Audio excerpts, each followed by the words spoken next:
Nouvelle édition du QG News. Bienvenue à tous et merci de nous rejoindre. Voici les principaux titres de ce journal. Le président mauritanien Mohamed Ould Ghazouani, nouveau président en exercice de l'Union africaine, un mandat qui s'ouvre au moment où le continent est traversé par de nombreuses crises, que ce soit la guerre civile au Soudan ou encore les violences à l'est de la République démocratique du Congo.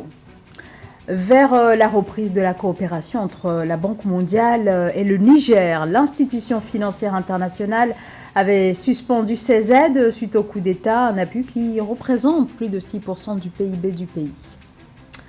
L'entreprise britannique BP et la compagnie pétrolière nationale d'Abu Dhabi lancent une co-entreprise en Égypte dédiée dans un premier temps à l'exploitation du gaz naturel.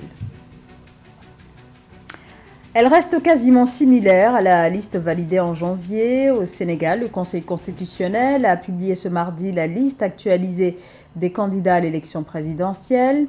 Elle ne prend en compte que le retrait annoncé ce lundi de Rose Wardini, qui était l'une des deux seules femmes candidates au scrutin.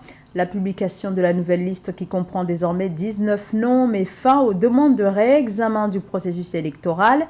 Depuis la décision du Conseil constitutionnel d'invalider le décret présidentiel portant sur le report de l'élection présidentielle au mois de décembre, les électeurs attendent à présent de connaître la nouvelle date alors que les Sénégalais devaient normalement voter ce 25 février. La plupart des candidats réclament que l'élection ait lieu au plus tard le 2 avril, date qui correspond au terme du mandat du président sortant Macky Sall. 8 jours après la validation de son mandat de député national, le Premier ministre de la République démocratique du Congo, Jean-Michel Sama Lukonde, a remis ce mardi sa démission au président de la République, Félix Tshisekedi. Jean-Michel Sama Lukonde est arrivé à la primature en 2021, succédant à Sylvestre Ilunga Ilukamba à l'issue de la création de l'Union sacrée. Le départ de Jean-Michel Sama Lukonde entraîne la démission de l'ensemble de son gouvernement. 39 de ses membres ont été élus à la députation nationale ou provinciale lors des élections qui se sont tenues fin décembre 2023. Après des mois de tractation, c'est finalement la Mauritanie qui prend la présidence tournante de l'Union africaine, décision actée le 17 février lors du 37e sommet ordinaire de l'organisation. La décision pour succéder aux Comores a été prise à l'unanimité par les pays du bloc Afrique du Nord. Relancer les discussions avec les régimes militaires au Mali, au Burkina Faso et au Niger, mettre fin à la guerre civile au Soudan. Les défis sont nombreux pour le nouveau président de l'Union, Mohamed Ould Ghazouani. Mohamed Ramadan, Marie-Joëlle Ballot. Le chef d'État mauritanien et nouveau président de l'Union africaine, Mohamed Ould Ghazouani, a clôturé lundi 19 février 2024, aux environs de 7 heures, la 37e session ordinaire du sommet de l'Union africaine. Dans son propos de circonstance, le dirigeant mauritanien s'est appuyé sur l'éducation, le thème de l'institution panafricaine pour l'année 2024, en rappelant la nécessité d'accorder une grande importance à la formation afin de préparer les générations futures aux défis de notre siècle. Si nous voulons offrir de meilleures perspectives à nos jeunes, nous devons commencer par nous investir aujourd'hui dans leur éducation qui répond aux défis du 21e siècle. C'est le seul moyen de lutter contre l'instabilité et conquérir la paix durable. Face à l'escalade des changements anticonstitutionnels en Afrique et les foyers de tension et de conflits sur le continent, les dirigeants africains ont appelé à la restauration urgente de la sécurité et de la stabilité sur le continent.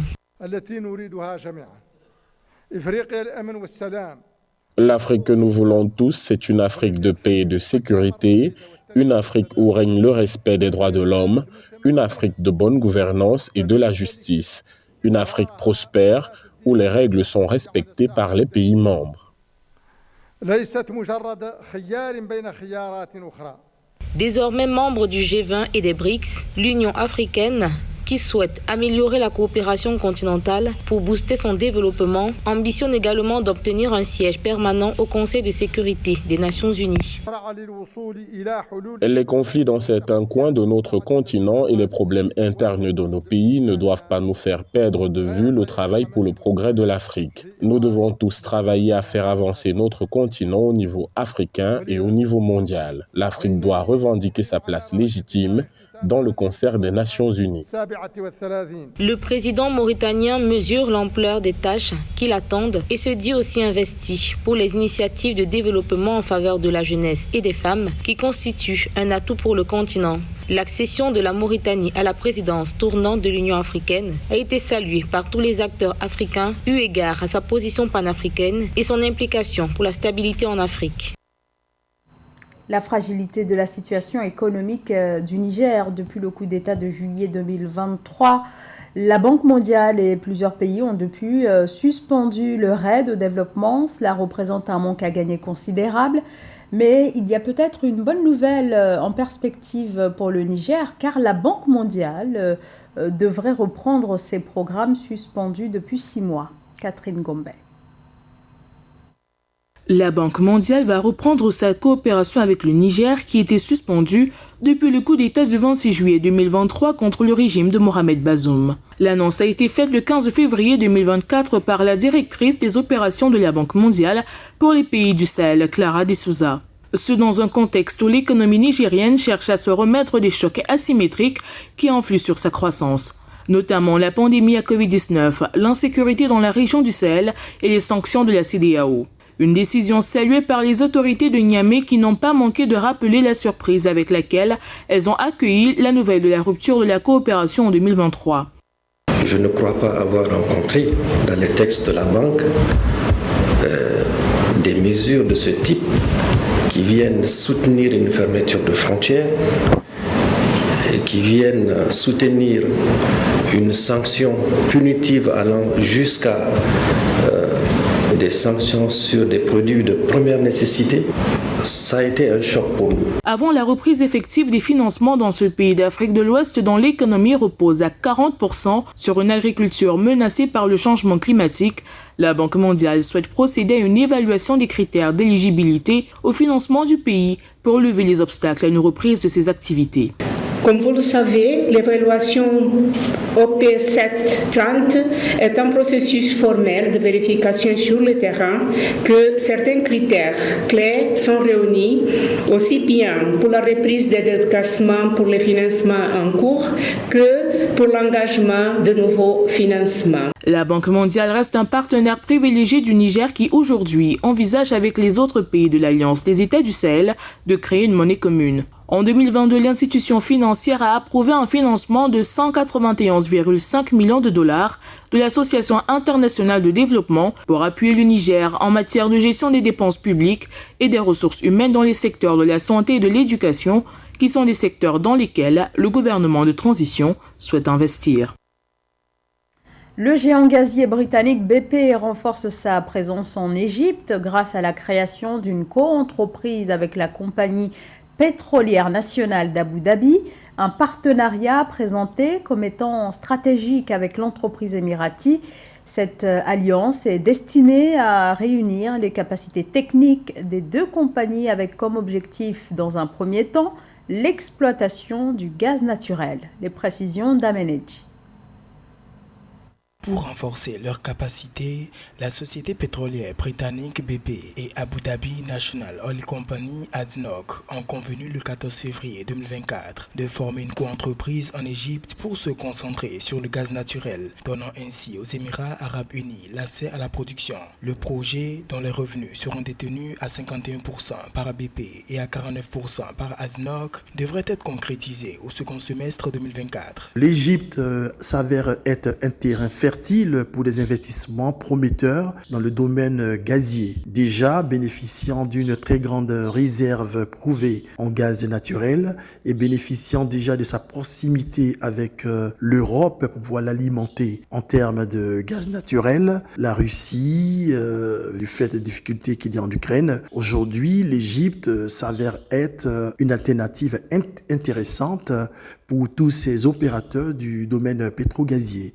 À travers cet accord qui renforcerait les liens économiques des Émirats arabes unis avec l'Égypte, BP apportera des actifs pendant que ADNOC fournira des liquidités pour le capital risque. Cette co-entreprise offre une plateforme de croissance internationale qui fait progresser un partenariat stratégique de longue date. Du coup, les défis qui se posent à ce pays, c'est d'abord la capacité rapidement de pouvoir développer les infrastructures nécessaires à l'exploitation, à la distribution et aussi à l'exportation du gaz naturel liquéfié. En deuxième lieu, l'autre défi qui se pose, c'est toujours le même défi des ressources humaines. L'autre défi qui est intéressant, c'est qu'il y ait des Égyptiens qui intègrent les domaines techniques en termes de compétences ressources humaines, ce qui apportera une plus-value pour la population égyptienne.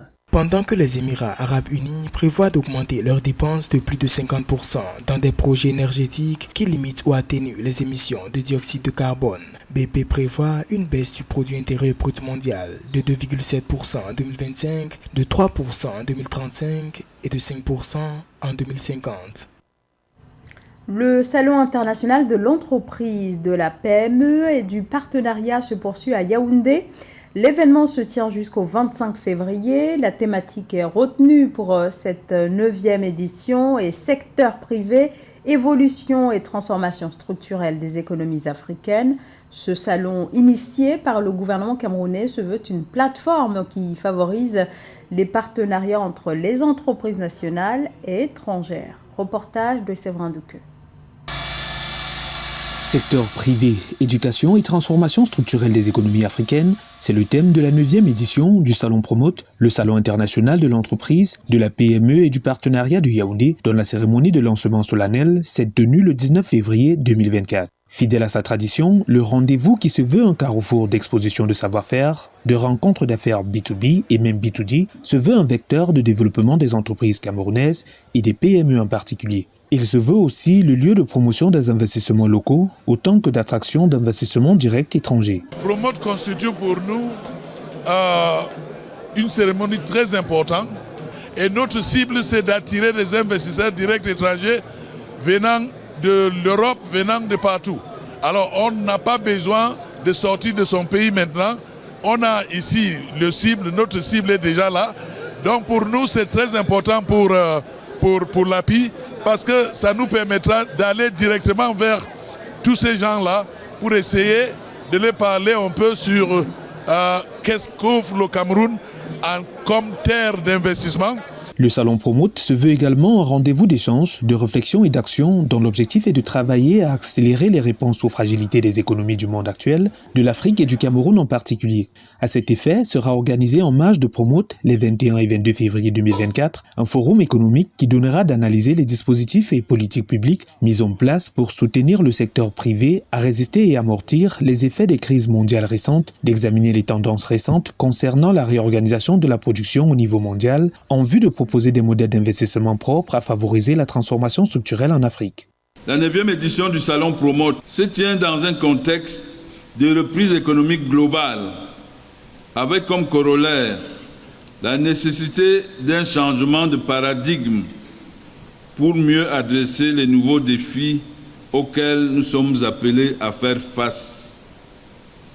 Le thème choisi pour cette édition se situe en effet dans le prolongement de la stratégie nationale de développement 2020-2030, axée autour de la thématique de la transformation structurelle de l'économie nationale. 800 participants, dont des entreprises publiques et privées, des administrations, des porteurs de projets, des organismes régionaux et sous-régionaux, des partenaires au développement, prennent part à ce rendez-vous économique, le plus grand d'Afrique centrale. Les mototaxis sont de plus en plus prisés en Guinée, notamment dans la capitale Conakry. Pratique, rapide et à moindre coût, c'est le moyen de transport du moment, un engouement sur lequel surfent de plus en plus de jeunes qui étaient sans emploi, mais qui, faute de travail, correspondant à leurs études, ont vu dans cette activité de mototaxi un moyen de subvenir à leurs besoins du quotidien. Reportage Nabila Kamara. En plein cœur de la capitale Conakry, des centaines de motos assurent le transport des citoyens vers différentes destinations. Au niveau de plusieurs carrefours, des dizaines de motards stationnés à l'attente de passagers qui viennent les enfourcher pour vaquer à leurs occupations. Des jeunes étudiants ou des diplômés font partie des conducteurs de ces engins qui se substituent aux taxis et autres moyens de transport en commun à Conakry. Une activité en vogue dans le secteur informel guinéen. Il n'y a pas de travail au fait. C'est ce qu'on a trouvé. On peut gagner le quotidien au rang. On ne peut pas s'asseoir à la maison comme ça sans faire rien. C'est ce qui nous pousse à sortir travailler, malgré toutes les difficultés. Ça me rapporte un peu parce que je ne tente pas ma main à d'autres personnes de m'aider. Je souviens à mes besoins sans commander les gens. La prolifération de ces mototaxis dans la circulation à Conakry s'explique par le manque de moyens de transport en commun et les embouteillages quotidiens dans la circulation. Mais emprunter ces engins à deux roues comporte aussi assez de risques d'accidents, parfois mortels. Le rapport de la police routière en 2023 fait état de 34% d'accidents de la circulation causés par des mototaxis à Conakry. Mais malgré ces risques, plusieurs usagers préfèrent les services de ces motos, mettant en avant leur rapidité. J'aime beaucoup marcher avec des taxis motards parce que la rapidité est là, ça me permet d'être au rendez-vous pile au moment où je veux. Et ça me permet d'éviter les embouteillages. Et vous savez combien de fois c'est pas facile avec la circulation guinéenne. Surtout la circulation elle est bourrée quand il y a beaucoup de voitures et l'embouteillage ça peut surgir à tout moment. En termes de revenus, d'autres évaluent leur gain quotidien à 200 000 francs guinéens, soit environ 20 €. Ils profitent de l'attachement grandissant des Guinéens pour les mototaxis au détriment des moyens de transport classiques. À ce jour, elles gardent l'avantage de faciliter, mieux que n'importe quel autre véhicule, l'accès aux quartiers les plus enclavés de la banlieue de la capitale. C'était le journal de la rédaction. Merci à vous de nous avoir suivis. Restez avec nous sur Africa 24.